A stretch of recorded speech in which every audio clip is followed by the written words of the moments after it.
What's good, y'all? Thanks for stopping through to kick it with me. We are back to talk about Iyanla Fix My Life, part two of the Mitchell Brothers story.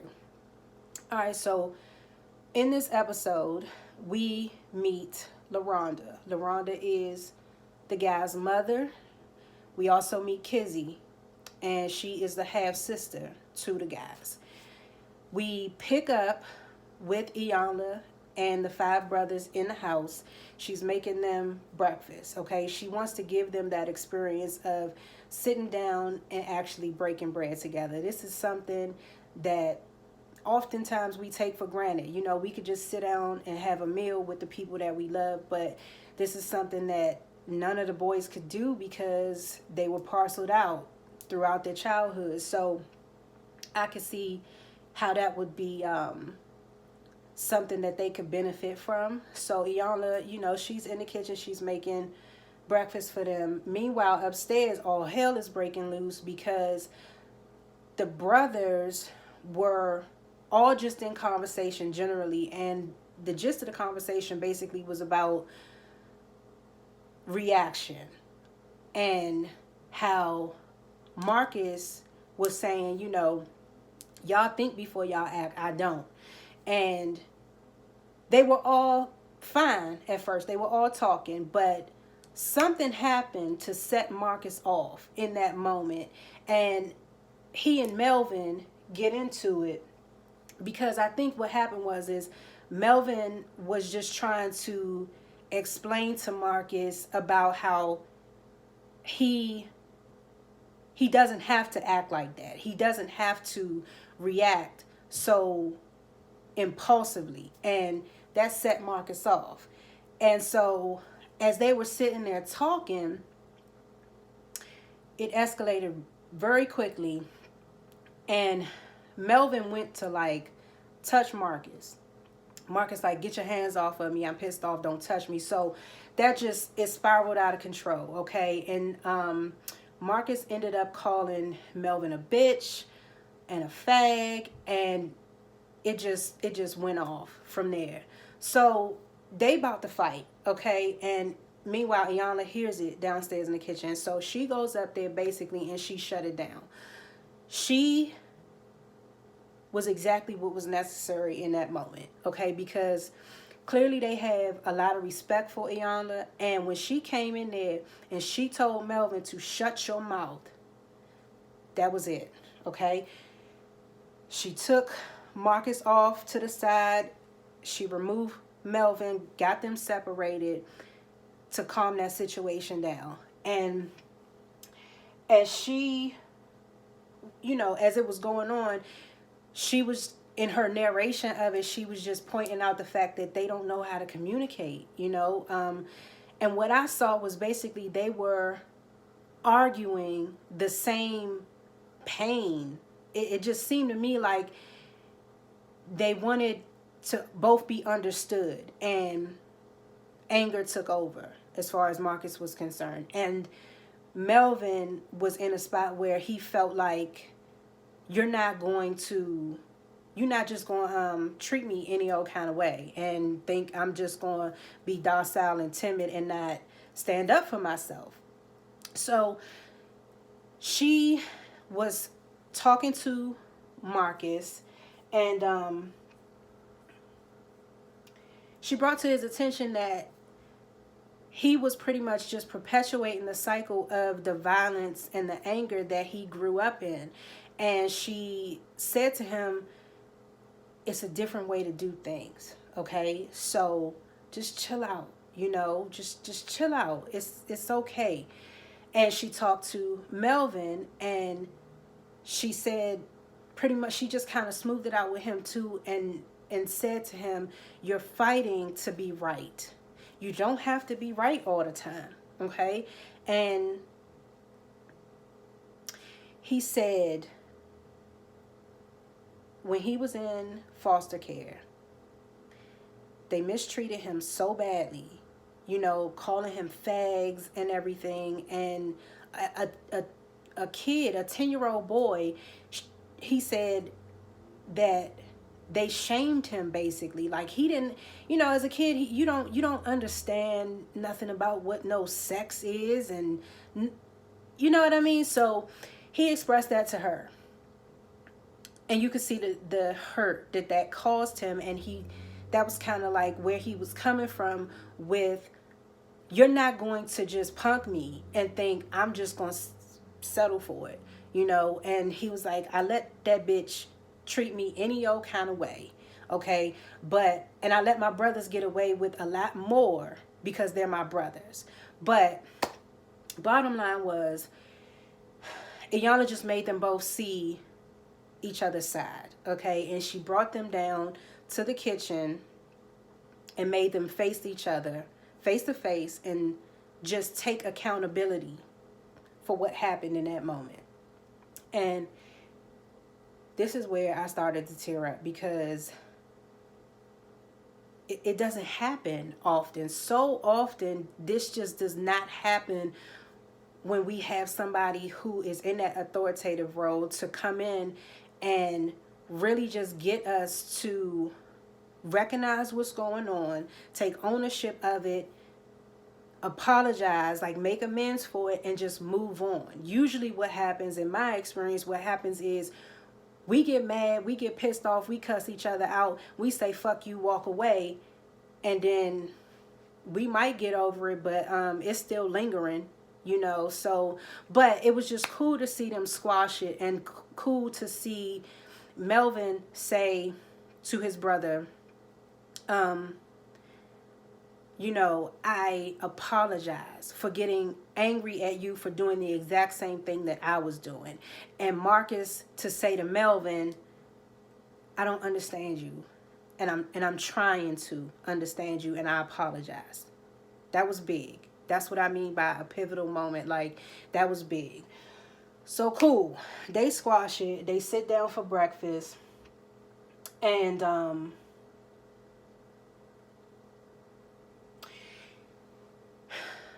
you know, and Mikhail, something just to go back and talk about real quick. While this whole argument thing was going on, Mikhail made it a point to tell his other brothers why he doesn't go along with the shit that Marcus wants him to go along with, because he has a family to live for. So I just thought that was cool of him, you know, to be a young man like that, 30 years old, and to be able to recognize that and just be able to hold your peace and keep it together for yourself and for your family. So that was dope. I like that. And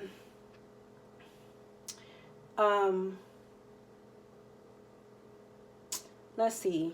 Also, Iyanla made a point about the capacity and the awareness that these men have. That's remarkable, because to have gone through what they went through and to still be able to do what they're doing, and to put their pain into words and be able to communicate it. They may not have all the tools right now to communicate it in the best way, but you would think that from what they've been through, that it wouldn't even be possible. So for them to have that capacity and awareness, like Iyanla said, that right there is amazing. So, okay, they move on. They finally sit down and have breakfast. And Marcus again brings up the fact that he doesn't feel worthy of life.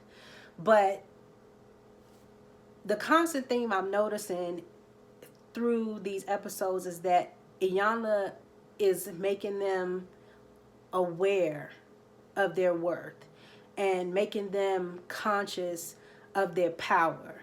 So in this conversation,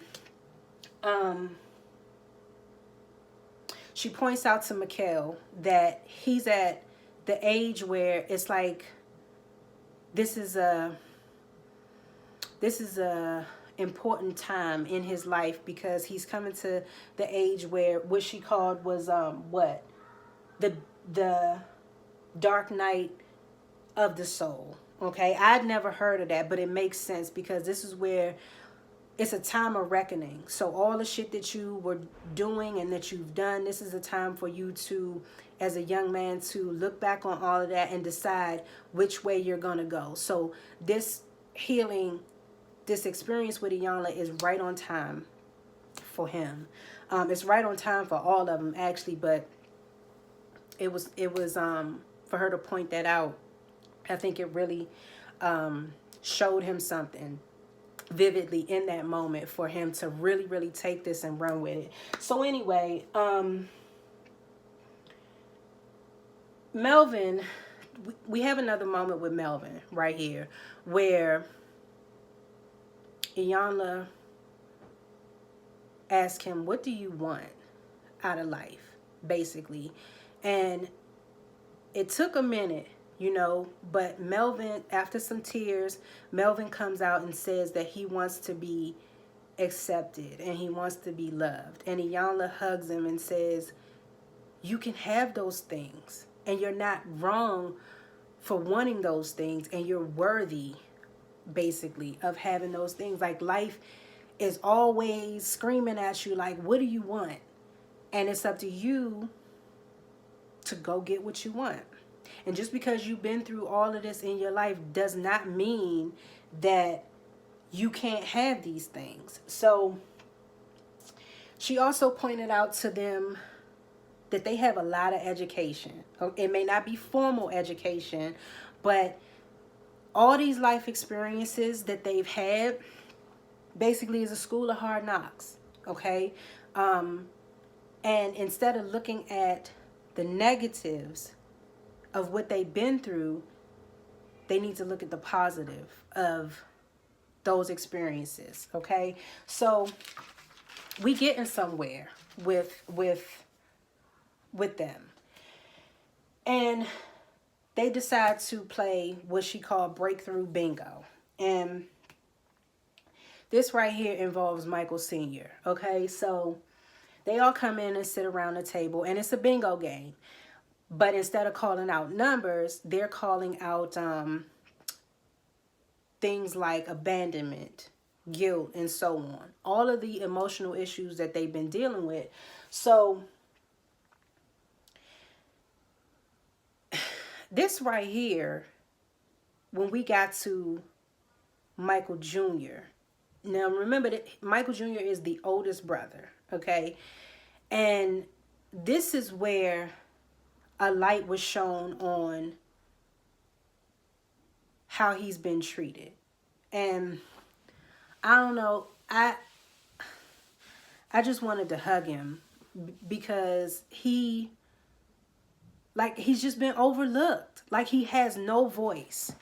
He has no voice. And people, his brothers just instinctively want to protect him because of his mental challenges. But in doing so, they've just muted him, okay? And he's just kind of invisible to everybody. And Iyanla pointed out, he feels left out. Because when she asked, she said, do any of you feel overlooked or left out? He was one of the first to raise his hand. And he said, I just, it's like I don't exist, basically, is what he said. But and that's when Melvin chimed in and said, we just want to protect him.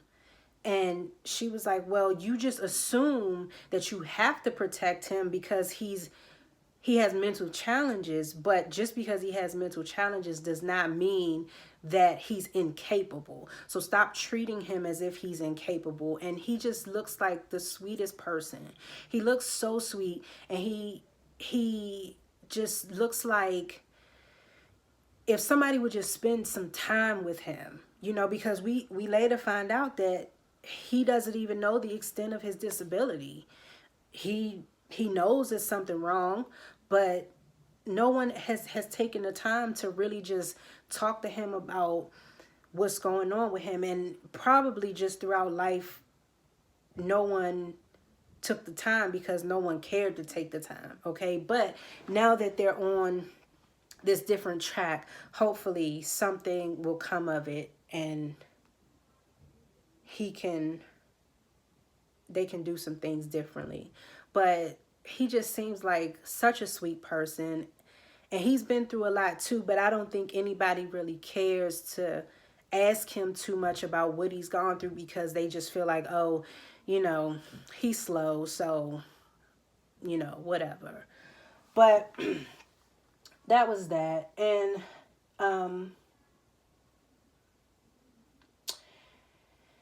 let's see, all of them, obviously all of them were abused. Many of them were homeless because they ran away from the group home that they were in.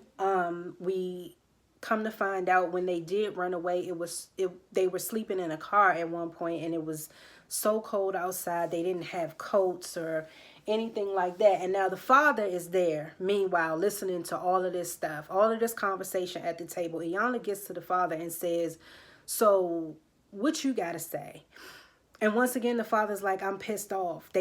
Nobody told me. But see, why is it their responsibility to tell you? You are their father. You know what I'm saying? And this is the part, this is what I'm talking about, this selfishness. Take your feelings out of the equation. These guys didn't make a choice to bring you as the father into the world. You brought them into the world. So if anybody owes anybody anything, the father owes them everything. So I don't know. He just keeps coming from this place of, they didn't tell me. They didn't tell me. So what? They didn't tell you. Iyanla said you didn't ask. Just the same as they didn't tell you, you didn't ask. So, I mean, I don't know. That type of shit just pisses me off when parents treat their kids like their kids owe them something. Even when you, as a parent, when you are protecting and providing for your kids like you supposed to do, they don't owe you shit because they didn't ask you to come into this world. So I can't stand when I see parents treating their kids like they owe them something because they took care of them. And in this case, in the Mitchell brothers case, this motherfucker did not take care of his kids. Okay? And I mean, I know, he didn't have nobody to take care of him, nobody to show him the way, but that shit ain't no excuse. So I just really hope that Michael Sr. gets to a place where he realizes that these men don't owe him anything. His sons don't owe him anything. So anyway,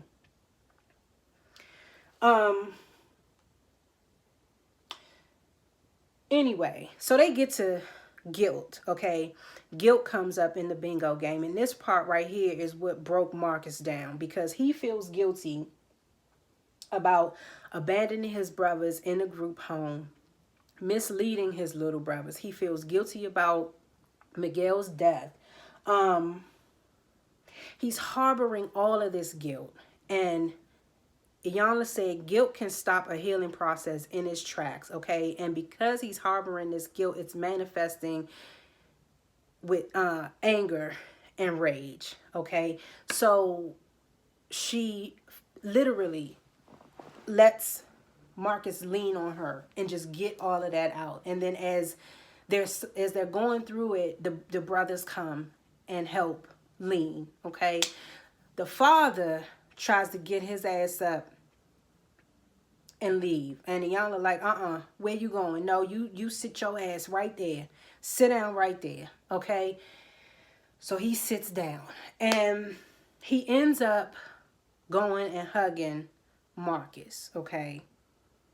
Which is a breakthrough moment. I don't want to get too happy about that, but it is a moment to take note of, because he hugs him and they go out and they step outside and they have a moment together. And Michael Sr. is like, okay, we're going to get through this. Let's get it done. We're going to be all right. And that was cool. That was cool. I think it's sincere too. So that was that. And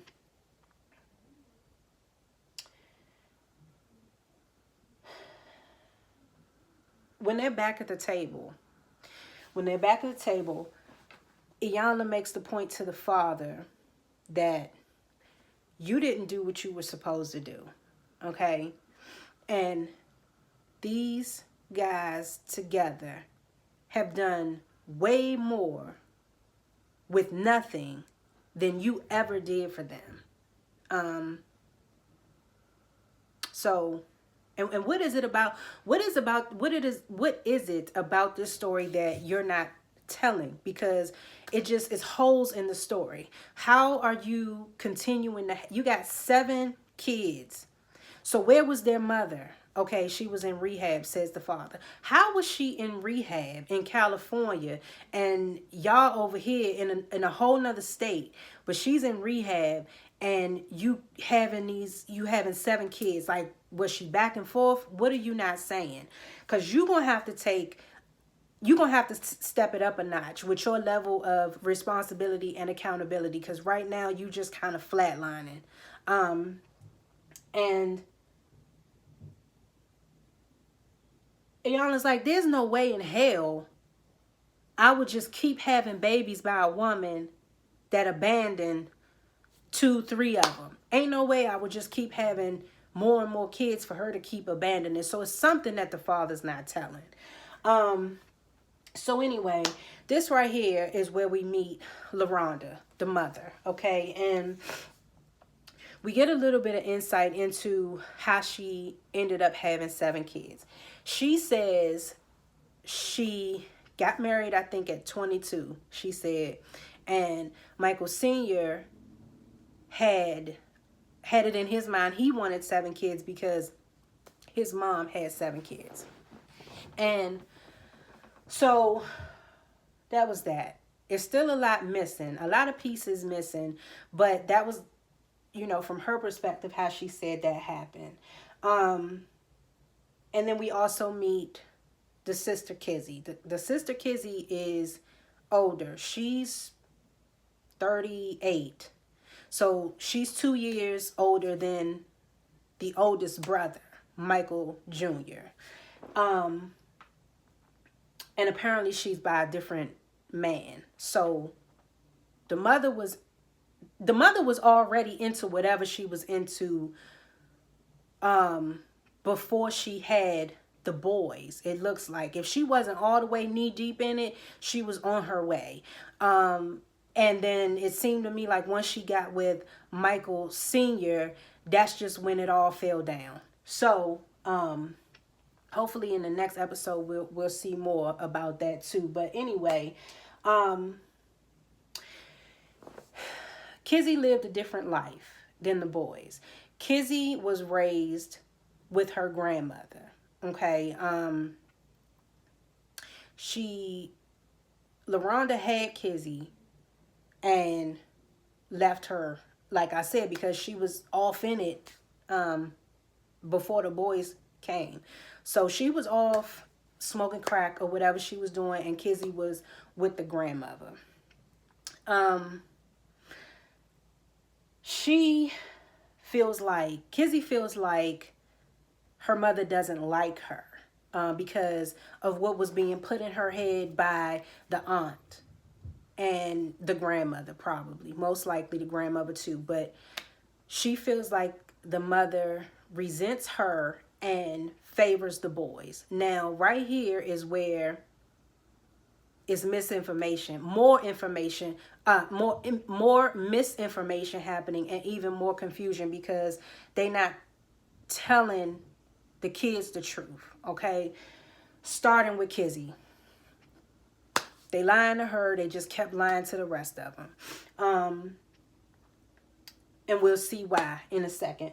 But anyway, Kizzy's thing is she feels a disconnect. Like, that's what bothers her. Everybody is just so spread out and just so much distance between everybody. And she feels like the mother LaRonda, she feels like LaRonda left her and was with the boys. So we know that that's not true, okay? And this is where Iyanla steps in and is like, hold on, let me go get your brother, because clearly it's something in here that is a misfire, okay? So she goes and gets Marcus, okay? And Marcus comes in, and it's just like two ships passing in the night, because Marcus feels like the mother was with Kizzy and not with them. But the mother has been constant this entire time. The mother said she was off smoking crack, okay? So it ain't no question about that. So clearly, whoever was in these kids' lives were lying to them. Just not telling them the right things. And so as Marcus and Kizzy were talking, we find that out, that the mother wasn't with neither one of them. And Marcus was like, why didn't you reach out? But Iyanla's like, how was she going to reach out to you? Y'all was in group homes, but Kizzy is still feeling this, feeling like this disdain radiating from the brothers, because she had a home. She had somebody to raise her. She wasn't in and out of foster homes. But again, this is like a lot of misunderstanding. Like they're all hurt, but they're arguing and battling amongst each other, because it's like, my pain is different than your pain, and therefore you should hear what I'm trying to say to you, because my pain is different, and I need you to understand that my pain is not your pain, and at some points my pain may be greater than yours. But what I'm seeing is that Iyanla is helping them to all realize that no matter what each of y'all individually went through, you're still in the same boat, okay? Y'all are brothers, and y'all are powerful, and y'all are smart, and y'all are capable, and y'all are worthy. So it's taking this, it's taking the objectivity of Iyanla to start to get them to realize this, okay? So we at this point, we just about wrapping up the show, and one of the last things that Iyanla said to Kizzy is that the grandmother you had is not the mother that your mother had. And the truth in that, like,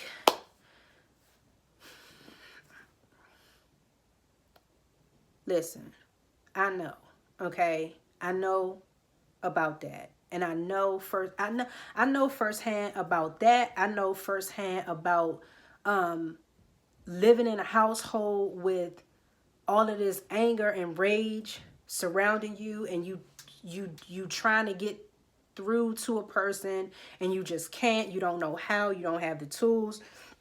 The person that is enraged don't know how, they can't, they don't have the tools, the chaos and the confusion that causes. I know about that, okay? And when you don't have a person who can reach in and say, hey, look, this is what's going on, okay? And this is how these are the tools you need to not be blinded by your pain. When you don't have that, and you just bumping your head against the wall, you in for life kicking the shit out of you. And I'm just saying, like, I'm so glad that this is happening for them, and I'm really pulling for them. If any of y'all are watching Michael, just know you're not by yourself, okay? You're not by yourself, and there's a lot of us out here that is really, really pulling for you and your brothers. So,